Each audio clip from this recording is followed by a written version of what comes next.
For years, I used to tone my photos down. Muted skies, soft light, desaturated tones. I told myself it was tasteful. But the truth is, I was scared of color.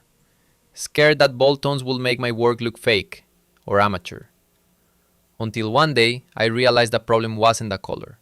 It was me. Hey, I'm Moshe Leris and I'm a landscape photographer, just like you. Today, I want to talk about how I stopped hiding behind safe edits and learned to use bold color, contrast, and grading to make my photos finally feel like how the moment actually looked. This isn't about filters or presets, it's about honesty, learning to match what you felt with what you show. When I first started editing landscapes, I tried to be subtle. I pulled down the saturation, lift the shadows, fade the contrast. Everything looked soft, cinematic, safe.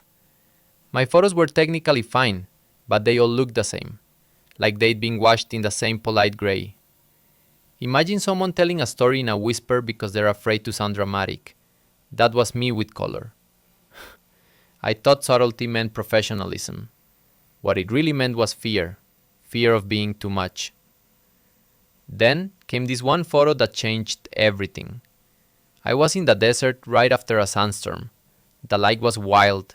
Orange haze, electric sky, everything glowing like fire. I took the shot, and when I opened it on my computer, it looked nothing like what I saw. All the drama, gone. It was flat, quiet, and lifeless.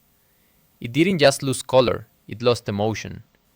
For example, imagine listening to your favorite song with all the bass removed. The melody's there, but it doesn't move you. That's what I was doing to my photos, stripping out the very thing that made them sing. I remember sitting there staring at that desert image, frustrated and finally thinking, what if I just let it be what it was? I pushed the contrast higher than I ever had before. I brought back the orange and let it glow. And suddenly, it felt real. Not realistic, real. Because that's what it looked like in that moment. Surreal light, wild heat, the chaos of the storm still hanging in the air. And here's the funny thing.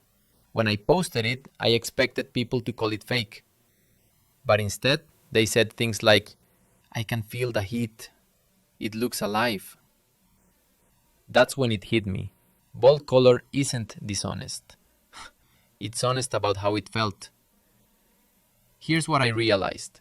Cameras record light, but we experience emotion. And your job as a photographer is to bridge that gap, to translate how it felt standing there into what someone feels when they see it. For example, think of contrast like punctuation. A flat image is a paragraph with no commas, no rhythm. Bold contrast, that's your exclamation point, the pause, the punch, the heartbeat of the story. And color? Color is the voice.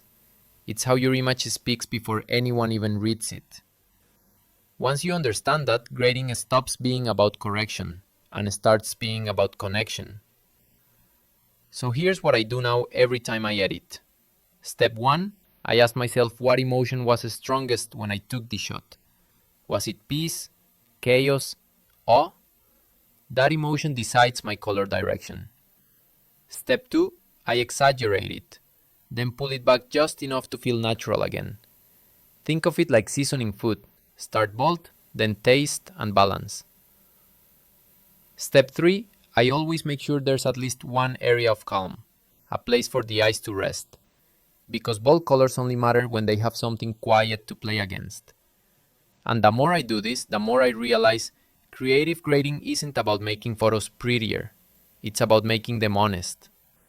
That desert photo still sits at the top of my portfolio. Not because it's perfect, but because it was the first image where I finally stopped playing safe.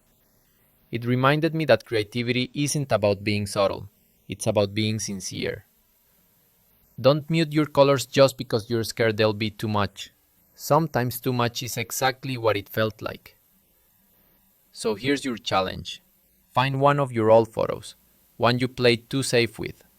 Re-edit it like it owes you nothing. Push the contrast, embrace the boldness, and see what happens. Because when you stop trying to make your photo realistic, you might finally make it real.